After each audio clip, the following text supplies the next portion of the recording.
Against the Gods bab 2163, Awan dan Bulan di Kabut bagian 2. Apakah jawaban ini memuaskan, anak Dewa Yuan? Kata-katanya bagaikan es dan embun beku yang telah ditempa, begitu dinginnya hingga seakan-akan menembus daging dan jiwa, menghancurkan kepura-puraannya dan meruntuhkan pertahanannya dengan bahasa yang paling tajam. Tetapi, dia masih belum bisa menangkap riak di mata orang lain itu. Dia begitu dingin, begitu jauh, dan ejekannya begitu kejam. Pedang di tangannya masih menekan tenggorokannya. Lalu, mengapa tatapan matanya masih begitu hangat? Begitu hangat hingga seakan terpantul langsung ke lubuk jiwanya. Di dalam hatinya, terasa seolah ada sesuatu yang meleleh tanpa suara. Berkali-kali ia menajamkan kewaspadaannya, berkali-kali ia menekannya, namun dalam sekejap saja, gejolak hati dan jiwa yang belum pernah ia rasakan sebelumnya itu kembali melandanya. Bagaikan naluri yang tersembunyi di lubuk jiwanya, tiba-tiba terbangun oleh tatapannya, sesuatu yang tak dapat ia pahami maupun hentikan. Ia terbangun di kerajaan Dewa Malam Abadi, dan kenangan pertamanya di dunia ini adalah Shen Wuyanye. Ia telah lama terbiasa dengan keheningan dingin dan penindasan, namun hidupnya bukannya tanpa kehangatan. Shen Wu Yuluan dan Shen Wu Mingke, kedua bibinya, selalu memperlakukannya dengan kelembutan. Sebagian karena kasih sayang, tetapi lebih dari itu karena memang sudah menjadi sifat mereka. Sembari menjelajahi dunia ini, ia perlahan menemukan apa yang membuat dirinya berbeda. Panca inderanya seakan memiliki ketajaman yang tak masuk akal. Matanya, seolah mampu menatap langsung ke dalam hati seseorang dan melihat emosi yang tersembunyi dari orang lain. Tapi, ia belum pernah melihat sepasang mata seperti milik Yun Ce. Ia tidak pernah tahu sepasang mata bisa menyimpan emosi yang begitu kompleks dan mendalam, seperti menemukan kembali sesuatu yang telah hilang setelah perpisahan hidup dan mati. Seperti bintang kesepian di malam yang dingin yang akhirnya jatuh ke dalam sungai hangat yang penuh cahaya.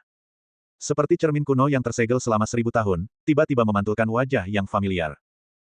Emosi yang bergejolak di kedalaman matanya begitu kuat sehingga tampaknya tidak mampu melarutkan kerinduan yang mendalam dari saat ia kehilangannya, ataupun tidak mampu menahan kegembiraan yang menggetarkan atas reuni mereka. Sejak mereka bertemu di wilayah terlarang yang kelabu ini, pria itu selalu menatapnya dengan ketergila-gilaan yang sama.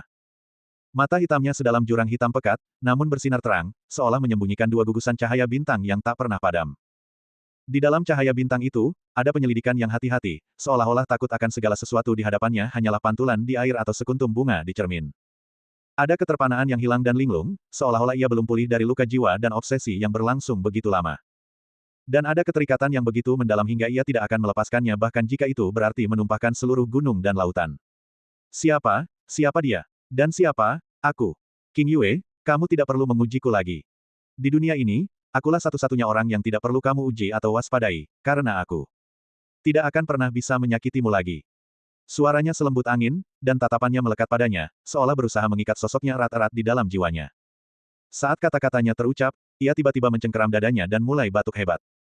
Setiap hentakan tubuhnya mengeluarkan kabut darah yang tebal. Ujung pedang yang menekan tenggorokannya langsung mundur beberapa inci. Gerakan tangan Shen Wuyi benar-benar mendahului pikirannya, seolah-olah itu adalah naluri bawah sadar. Beberapa aliran energi mendalam mengalir perlahan melalui tubuh Yun Ce, akhirnya sedikit menstabilkan luka-lukanya.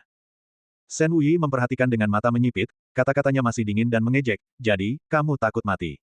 Takut, tentu saja aku takut. Yun Ce berusaha mengatur napasnya. Suaranya serak dan lemah karena luka parahnya, dan setiap kata terdengar dipaksakan di antara gigi yang terkatup, namun terdengar sangat jelas dan tegas. Mungkin akulah orang di dunia ini yang paling takut mati. Karena jika aku mati, bila suatu hari nanti kamu bisa memulihkan ingatanmu kembali, kamu pasti akan sangat terpukul. Lebih penting lagi, jika aku mati, tanah airku, tanah air kita, akan selamanya terjerumus ke dalam jurang malapetaka yang tak terbayangkan. Matanya memantulkan cahaya redup yang lembut, namun juga memancarkan tekad teguh yang berasal dari lubuk jiwanya yang terdalam. Bibir Shen Wuyi bergerak, tetapi dia tidak sanggup mengucapkan kata-kata yang menusuk jiwa lagi. King Yue, aku tahu Shen Wuyanye ingin kamu membunuhku. Alasannya adalah, di puncak awan Eden, aku menyentuh luka lama pengkhianatannya, dan ini tidak diragukan lagi tempat yang tepat untuk melakukannya. Kamu tidak perlu membenarkan atau menyangkalnya. Saat ini, aku bukan ancaman bagimu. Aku bahkan tidak punya kekuatan untuk melarikan diri. Aku hanya meminta kamu memberiku waktu untuk menyelesaikan apa yang ingin kukatakan. Shen Wuyi tidak bergerak maupun berbicara, matanya yang dingin hanya menatap. Tapi setidaknya, dia tidak menolak, juga tidak pergi. Napas Yun Ce sedikit stabil. Ia menarik napas ringan dan berbicara perlahan, aku bukan Meng Jianyuan. Yun Ce adalah nama asliku. Dan kamu, Xia King Yue.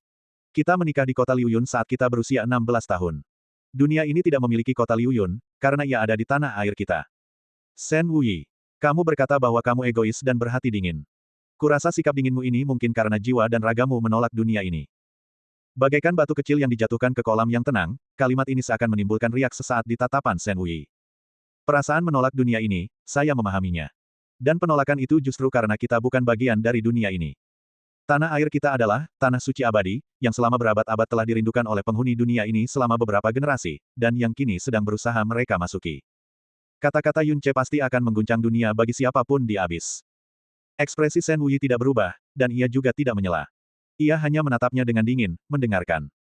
Tanah air kita tidak memiliki debu jurang, tetapi memiliki pepohonan hijau yang tak terhitung jumlahnya dan bunga-bunga yang bermekaran, dengan ras dan dunia yang tak terhitung jumlahnya dari segala ukuran. Warna dunianya, jumlah makhluk hidupnya, jauh melampaui abis. Namun, hilangnya energi spiritual dunia telah membuat para praktisi mendalam di tanah air kita mustahil untuk menembus alam guru ilahi.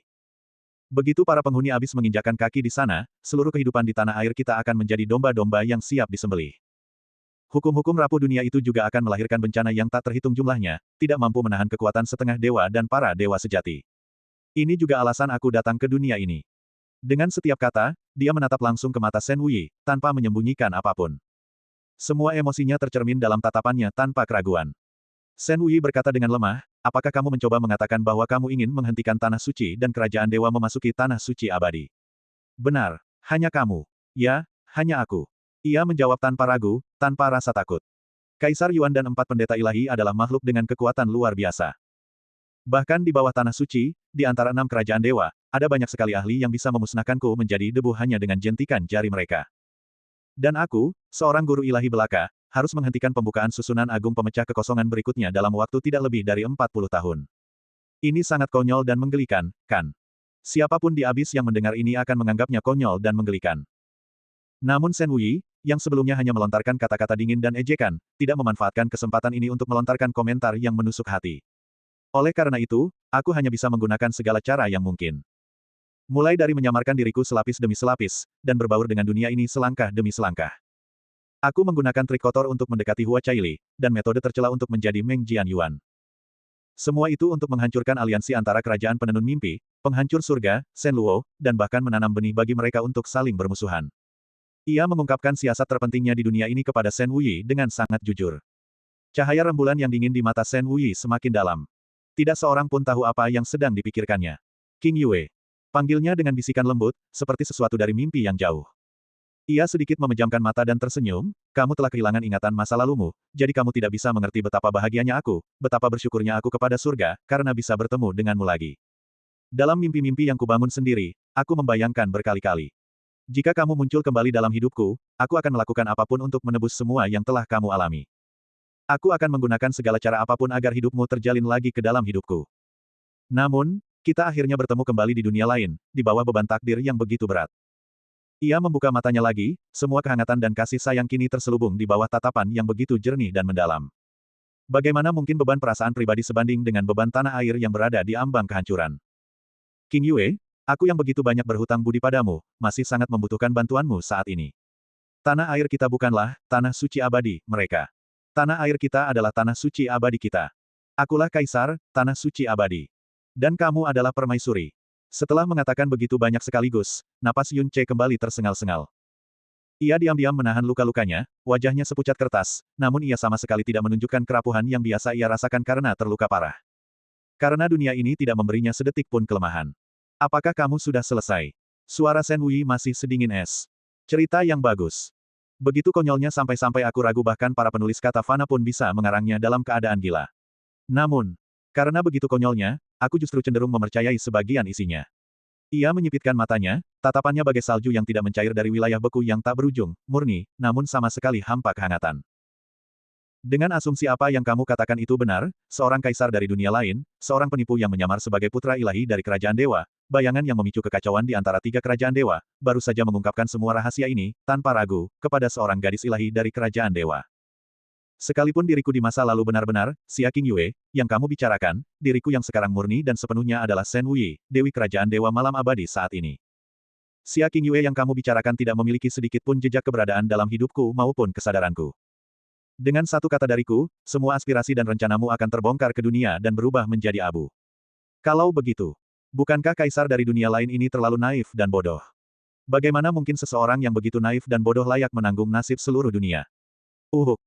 Segumpal rasa amis naik di tenggorokan Yun Che, namun ia menelannya kembali, hanya menyisakan beberapa tetes darah panjang yang keluar dari sudut bibirnya. Namun, matanya tetap jernih seperti biasa, bagaikan bintang-bintang yang jauh dan abadi di kegelapan malam. Aku sudah memberimu jawabanku. Karena kamu adalah Xia Qingyue. Xia Qingyue yang, meskipun terluka parah oleh takdir, meninggalkan semua kelembutan dan kebaikannya kepada dunia, dan menanggung semua rasa sakit dan kematian atas dirinya sendiri. Shen Wuyi. Penyamaran yang kamu buat untuk dirimu sendiri tidak bisa lagi menipuku. Dan aku tidak akan pernah ragu atau meragukanmu lagi. Yun Che perlahan mengangkat tangannya. Ke arah telapak tangannya menunjuk, debu jurang di sekitarnya seakan menjawab panggilannya, perlahan berkumpul dan berputar menjadi pusaran abu-abu halus. Mata indah Shen Wuyi menyipit, dan untuk pertama kalinya, emosi yang kuat berkelebat di wajahnya yang seputih batu giok. Kamu juga bisa mengendalikan debu jurang, kan? Katanya lembut, ini bukti bahwa takdir kita saling terkait. Dia menatap lekat-lekat debu jurang di telapak tangan Yun Che, tampaknya tengah tenggelam dalam lamunan singkat. Namun sesaat kemudian, tatapannya kembali dingin. Tiba-tiba ia berkata, jawab satu pertanyaan untukku. Baiklah. Suara dan tatapan Yun Che langsung melunak. Dia berkata dengan dingin, kamu mengaku bahwa aku istrimu, dan kita menikah saat umur 16 tahun. Lalu kenapa? Aku masih perawan. Yun Che. Pertanyaan itu, celah terbesar dalam ceritanya, membuat Yun Che bingung sejenak, tidak tahu bagaimana menjawabnya. Hah.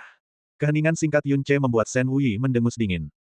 Tepat saat ia hendak berbicara lagi, ia melihat Yun Che sedikit menurunkan pandangannya dan mulai melantunkan mantra dengan suara rendah, dalam harmoni langit dan bumi, segala sesuatu bertransformasi dan disempurnakan. Pria dan wanita dijodohkan dengan tepat, dan tatanan langit dan bumi pun terbentuk. Kini hadir Che, putra tunggal keluarga Xiao dari kota Liu Yun di kerajaan Changfeng, yang berusia 16 tahun. Ia berkarakter dan berpenampilan baik, lembut dan baik hati, mewarisi reputasi keluarga yang berintegritas dan memiliki keanggunan bak giok murni. Dan Qingyue, putri cantik keluarga Xia, yang berusia 16 tahun.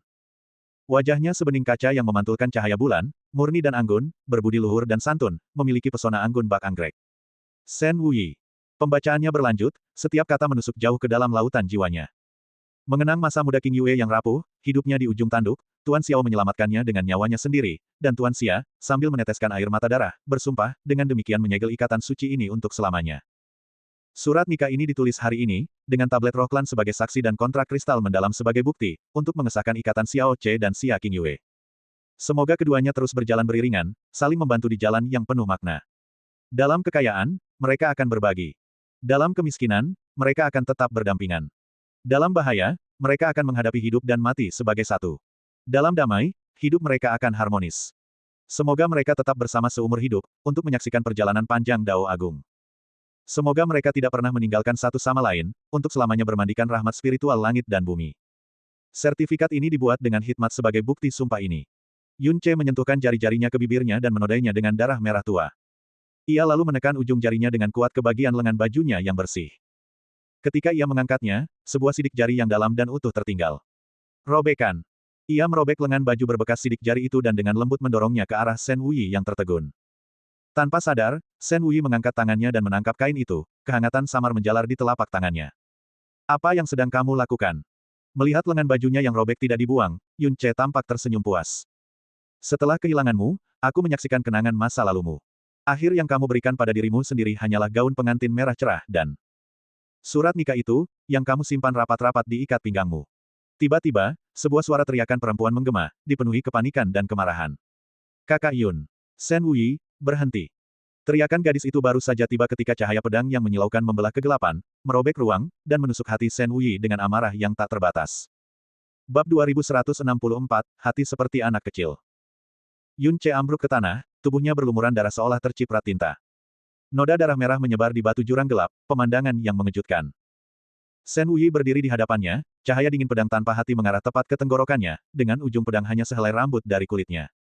Siapapun yang menyaksikan adegan ini akan langsung menyimpulkan bahwa Shen Wuyi telah melukai Yun Che dengan parah dan berniat membunuhnya. Adegan ini menarik perhatian Hua Caili, dan seluruh tali jiwanya langsung menegang seolah akan putus. Mata indahnya hancur menjadi serpihan cahaya bintang yang penuh amarah, dan pedang awan kaca di tangannya melesat keluar membawa niat pedang penghancur surga yang telah mencapai puncaknya, dan dalam sekejap mengincar langsung ke titik fatal Shen Wuyi yang paling rentan. Ini adalah pertama kalinya dalam hidupnya Hua Caili melepaskan tebasan pedang yang sangat mematikan dengan tekad seperti itu, tanpa ragu, dan tanpa menahan apapun. Pedang awan kaca yang terbang itu berdengung dengan getaran yang hampir menusuk di tengah kepanikan dan amarahnya yang luar biasa. Cahaya pedang yang menyilaukan dan sunyi, seperti fajar yang menyingsing, membelah dunia yang redup menjadi dua, dan dalam sekejap, ia berada di belakang Shen Wei. Namun Shen Wei tampak sama sekali tidak menyadarinya. Tubuhnya tidak bergerak, baik alam mendalam indahnya maupun es kaca mendalamnya tidak muncul, bahkan jejak energi mendalamnya pun tidak dilepaskan. Zeng! Pedang tajam itu langsung menembus jantungnya, menembus tubuhnya tanpa sempat memercikkan darah. Pupil mata Yun Ce langsung mengerut. Pedang awan kaca tidak menembus bayangan Shen Wei, melainkan tubuh aslinya tanpa sedikit pun pertahanan. Saat pedang itu melewati jantungnya, niat pedang penghancur surga tanpa ampun meletus di dalam tubuhnya, langsung melukai organ dalamnya dengan parah dan menghancurkan meridian yang tak terhitung jumlahnya. Yun Ce sudah lama merasakan kedatangan Hua Caili. Shen Wei, dengan kultivasinya di tingkat ke-6 alam kepunahan ilahi, ditambah dengan persepsi spiritualnya yang jauh melampaui akal sehat dan tidak terpengaruh oleh debu jurang, pasti juga sudah merasakannya sejak lama. Tetapi, mengapa dia tidak menghindar atau membela diri? Luka dalam yang parah membuat darah dan energi mendalam Shen Wei berbalik kacau. Wajah Shen Wei langsung memucat, dan semburan darah yang tak terbendung tumpah dari bibirnya. Namun, ekspresinya tetap dingin dan acuh tak acuh seperti sebelumnya, tanpa menunjukkan sedikit pun rasa sakit atau terkejut. Pedang awan kaca yang telah menembus tubuhnya tidak berhenti. Tepat saat hendak menyentuh Yun Ce, pedang itu tiba-tiba melengkung ke atas, menggambar lengkungan indah bagai pelangi indah di ruang yang redup, lalu melesat ke jari-jari gadis yang seputih giok. Sosok Hua Caili kini berdiri di hadapan Yun Ce, aura pedangnya yang ganas dan energinya yang mendalam memaksa Shen Wei terhempas jauh ke belakang. Ia mengarahkan pedangnya ke arah Shen Wei, suaranya bergetar dan serak, "Shen Wei. Kamu, beraninya kamu." Yun Ce yang terlindungi di belakangnya, hanya bisa melihat samar-samar sosoknya. Pakaian sucinya ternoda debu, rambut panjangnya sedikit acak-acakan, dan sudut matanya bersemburat merah menyala akibat amarah yang meluap-luap. Warna itu sama sekali bukan warna merah muda lembutnya yang biasa, melainkan warna awan merah tua yang hangus oleh amarah. Ki pedangnya yang awalnya dipenuhi pesona spiritual tak berujung, juga tampak tersulut oleh api amarah, berubah menjadi serpihan-serpihan bekas pedang yang berputar di sekujur tubuhnya. Bahkan helaian rambut yang jatuh di pelipisnya pun meremang karena gejolak energi mendalamnya. Bahkan Hua Fusen dan Hua Qinying yang telah menyaksikan Hua Caili tumbuh dewasa seumur hidupnya, belum pernah melihatnya tampak begitu mengerikan. Namun, bahkan dalam amarah yang begitu dahsyat, ia tidak kehilangan akal sehatnya dan mengamuk membabi buta. Ia memegang pedangnya dengan satu tangan, sementara tangan lainnya diletakkan di belakangnya, terhubung erat dengan aura Yun Ce. Bahkan sebagian besar energi mendalamnya terkonsentrasi di tangannya yang berada di belakang itu. Matanya memantulkan sosok Shen Wei, memantulkan hawa dingin yang belum pernah ia rasakan seumur hidupnya. Pedang giok di tangannya berdengung dan bergetar, cahaya pedangnya yang terang hampir menyilaukan. Mengetahui dirinya bukanlah tandingan Shen Wei, ia tetap melepaskan tekad yang membara untuk binasa bersama seperti giok dan batu biasa. Shen Wei tidak berkata apa-apa, langsung melayang ke udara dan terbang jauh. Pada saat sosoknya benar-benar menghilang ke dalam kabut kelabu, matanya berbalik, menatap Yun Ce dalam-dalam. Tatapannya bertemu dengan tatapan Yun Ce yang sedari tadi tidak pernah lepas darinya, yang dipenuhi begitu banyak emosi dan kerinduan. Entah mengapa, dalam momen kontak mata singkat itu, ia memahami makna mendalam yang tersembunyi di balik tatapannya. Hua Caili tetap tegang hingga aura Shen Wei lenyap sepenuhnya dari persepsinya. Baru setelah itu ia seperti terbangun dari mimpi buruk, dan energi pedangnya yang bergetar seketika menghilang. Dentang. Pedang awan kaca kesayangannya terlepas dari tangannya. Ia tiba-tiba berbalik dan berlutut di hadapan Yun Ce dengan tubuh gemetar, "Kakak Yun, kamu. Apakah kamu baik-baik saja? Di mana kamu terluka?" Amarah dan niat membunuhnya yang sebelumnya membara telah lenyap tanpa jejak, hanya menyisakan rasa takut yang melunturkan rona di wajah cantiknya. Hanya dalam beberapa kata singkat, matanya sudah berkaca-kaca. "Jangan khawatir, aku baik-baik saja." Bibir Yun Ce melengkung membentuk senyum, dan energi mendalam cahayanya bersinar hangat saat ini, menyembuhkan luka-lukanya dan menenangkan jiwa gadis yang sangat terpukul itu. Merasakan energi mendalam dan aura kehidupan yang masih relatif melimpah di tubuh Yun Ce, Hua Caili akhirnya menghela napas panjang lega. Ia mencengkeram pakaian Yun Ce, merasakan kelelahan sesaat akibat rasa takut yang mendalam. Saat itulah ia menyadari luka-luka Yun Ce jelas disebabkan oleh hantu jurang atau binatang jurang. Luka-luka itu masih memancarkan kabut kelabu, ciri khas erosi debu jurang yang unik, jelas bukan luka yang ditinggalkan oleh pedang tanpa emosi atau segel dewa pemurni milik Shen Wei. Namun, ia jelas melihat Shen Wei mengarahkan pedangnya ke tenggorokan Yun Ce. Jika ia datang terlambat sedikit saja, akibatnya tidak terbayangkan. "Shen Wei, kenapa dia ingin membunuhmu?" Hua Caili dengan hati-hati menjaga sekeliling mereka dan bertanya dengan lembut. Sosok Shen Wei diam-diam dipenuhi kebencian di hatinya. Kini setelah ia sedikit tenang, sebuah pertanyaan langsung muncul di benak Hua Caili. Mengapa ia tidak menghindar lebih awal? Dan dengan kultivasinya, bahkan tanpa menggunakan es misterius yang aneh itu, pedang awan kaca seharusnya tidak akan menembus jantungnya dengan mudah. Yun Ce menggenggam tangannya dan berbicara dengan tenang, "Shen Wei dan aku tidak punya keluhan. Tindakannya itu pasti karena Yang Mulia Dewa Wuming." "Ah!" Mendengar Yun Ce menyebut dewa suatu kerajaan, tangan Hua Caili secara naluriah menegang, bagaimana? Bagaimana ini mungkin? Tapi mengapa? Heh. Yun Ce tertawa pelan, sejak kapan tindakan yang mulia Dewa Wuming bisa masuk akal? Kamu pasti sudah mendengar tentang masa lalunya. Kurasa dia terangsang setelah melihatku sendirian menanggung hukuman menggerogoti kesengsaraan ganda di puncak awan Eden. Dia tidak mau menerima kenyataan bahwa ada pria di dunia ini yang mau melakukan hal sejauh itu demi seorang wanita, sehingga menimbulkan niat membunuh. Uhuk, uhuk. Hua Caili segera mengulurkan tangan dan menyentuh dadanya dengan lembut, matanya dipenuhi rasa sakit hati. Ia dengan geram berkata, itu karena dia sendiri bernasib buruk dalam cinta, terluka oleh orang yang bernama, kurasa Shen Wu Sueyan. Dan sekarang dia ingin menyalahkan semua orang. Dia benar-benar menyebalkan. Pantas saja ayah dewa berkata dia perempuan gila yang sangat tidak masuk akal. Kakak Yun, ayo kita tinggalkan tempat ini dulu. Aku khawatir, Shen Wuyi mungkin akan kembali. Tidak perlu khawatir. Yun Ce justru tidak menunjukkan kekhawatiran. Saat kami bertemu tadi, dia jelas baru saja melalui pertempuran sengit. Energi mendalamnya sangat tidak stabil, lalu kamu menusuk jantungnya dengan pedang. Lukanya pasti jauh lebih parah daripada lukaku sekarang. Dia terlalu sibuk dengan lukanya sendiri sehingga tidak punya energi tersisa untuk datang membunuhku. Lagi pula, pergi keluar dalam keadaan seperti ini benar-benar terlalu berantakan dan menyedihkan. Jadi, begitu. Hua Caili bergumam pelan, seolah mengerti. Tapi dengan Yun Ce di depannya, bagaimana mungkin ia bisa teralihkan oleh pikiran-pikiran lain? Baiklah. Kamu fokus saja pada penyembuhan lukamu dulu. Setelah kita keluar, kita harus segera memberitahu ayah dan paman Meng. Yun Ce mengangguk ringan. Namun, setelah memberitahu ayah dewamu, kamu juga harus membujuknya agar tidak marah. Kemarahan yang mulia Dewa Wuming hanya sementara dan akan segera mereda.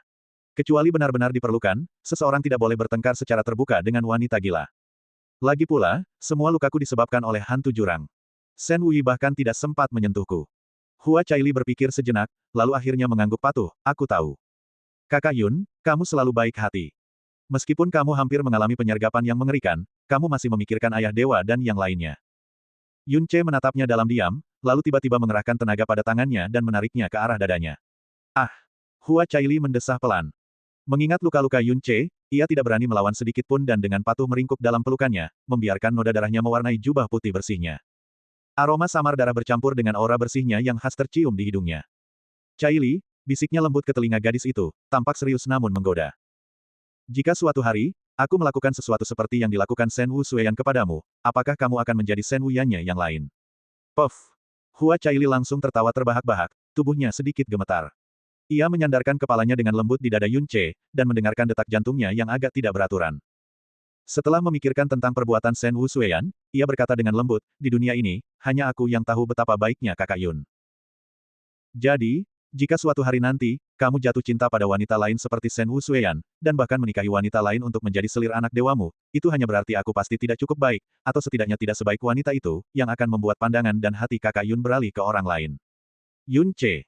Aku tidak akan pernah menjadi seseorang yang semenakutkan Shen Wu Yannya. Kalau tidak, kakak Yun pasti akan benar-benar berhenti menyukaiku. Aku akan mengubah kekuranganku, lalu mengganggumu setiap hari, membuatmu tidak punya waktu untuk memperhatikan orang lain, hehehe. Yun Ce menatap langit yang redup sambil berkata, bagaimana jika aku melakukan sesuatu yang 100 kali lebih buruk daripada Shen Wu Sueyan? Apakah kamu akan membenciku? Tentu saja tidak. Sudah kubilang, selama itu kakak Yun, apapun yang kamu lakukan, aku akan memaafkanmu. Respons Hua Caili jauh lebih cepat dan lebih langsung dari yang diantisipasi Yun Ce. Ia mengangkat kepalanya, lalu menjepit ringan sudut bibir Yun Ce sambil tersenyum, aku lebih tahu daripada siapapun betapa baiknya kakak Yun kepadaku. Sedangkan untuk sisi buruk kakak Yun, hal terburuk yang bisa kamu lakukan kepadaku adalah. Suaranya perlahan melembut, dan mata indahnya melirik malu-malu, pipinya memerah dengan semburat merah muda samar, aku tahu. Pasti selama 3 tahun terakhir ini, kakak Yun pernah memikirkan sesuatu yang aneh. Lalu, memanfaatkan ketidakhadiran ayah dan bibi. Meskipun kamu terluka parah, kamu masih berpikir untuk menindasku. Jelas-jelas kamulah yang. Jangan katakan.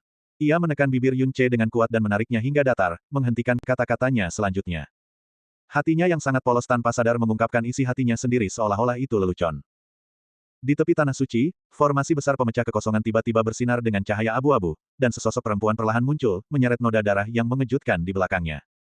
Saat ini, kurang dari 24 jam telah berlalu sejak mereka memasuki wilayah terlarang tidur ilahi.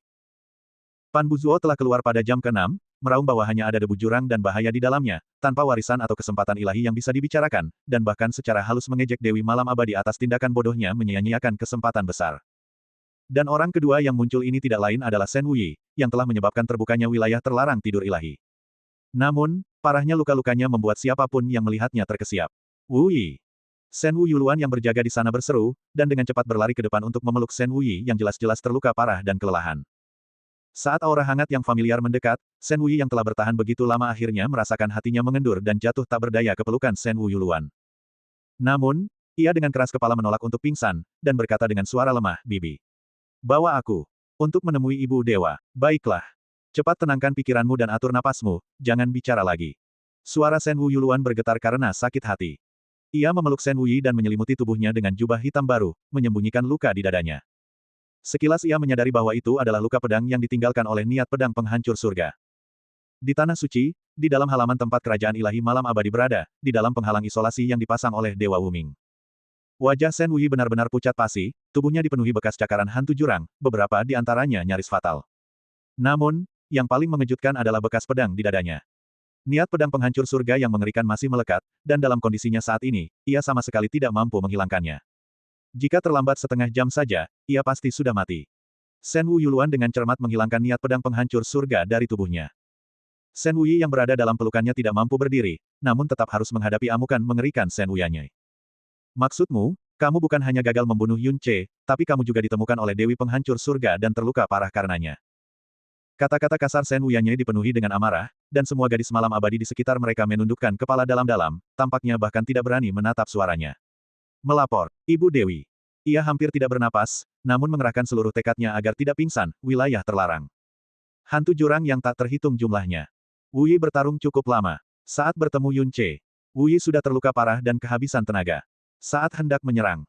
Karena luka parah, kesadaran Wuyi kacau. Dan debu jurang mengikat jiwa. Wuyi gagal menyadari keberadaan gadis penghancur surga. Batuk, batuk, batuk. Wuyi, Wuyi. Jangan bicara lagi. Shen Wu Yuluan segera menekan tangannya ke dada Shen Wuyi, jari-jarinya memutih karena sakit hati. Ia menghadap tandu gelap dan memohon, "Yang mulia, jika Wuyi tidak terluka parah saat itu, dengan kultivasi dan alam mendalamnya yang indah, bagaimana mungkin ia dilukai oleh gadis ilahi penghancur surga? Sekalipun Wuyi membuat 1000 kesalahan, setidaknya biarkan dia sembuh dulu. Kondisinya saat ini sungguh tidak mampu menahan amarah yang mulia." Namun, permohonan Shen Wu Yuluan gagal membangkitkan rasa iba dari Shen Wuyanye. Suara dari dalam tandu terdengar dingin dan menusuk hati, "Kamu sendiri yang mengambil tindakan untuk pergi ke wilayah terlarang tidur ilahi itu, tidak patuh, bodoh, tidak berguna. Dan kamu bahkan mencoba mencari-cari alasan." Shen Wuyi perlahan mengangkat tangannya saat ini, gerakannya sangat lemah. Saat jari-jari pucatnya terbuka, kristal jurang abu-abu aneh tergeletak diam di telapak tangannya, samar-samar memancarkan aura lemah namun aneh. "Untungnya, aku tidak gagal dalam misiku." Saat kata-katanya yang lembut itu terucap, kesadarannya akhirnya tidak mampu lagi bertahan, dan dia pun pingsan di pelukan Shen Wu Yuluan, membuat kristal jurang di tangannya terlepas dari genggamannya. Shen Wu Yuluan secara naluriah menyambarnya, menatapnya sebentar, lalu tiba-tiba berteriak dengan terkejut dan gembira, "Ini adalah akar hati jurang. Yang mulia, ini akar hati jurang. Ini akar hati jurang." Amarah dingin dari dalam tandu tiba-tiba membeku, diikuti oleh gelombang energi mendalam yang agak kacau. Shen Wumingke menerjang maju dan mengambil kristal jurang dari tangan Shen Wu Yuluan, lalu berteriak kaget dengan semangat yang sama, panjangnya hampir 1 inci penuh, menyerupai tanaman merambat yang layu, auranya terkadang seperti api yang membakar, terkadang seperti kilat yang melilit, dan intinya berdenyut seperti jantung roh manusia.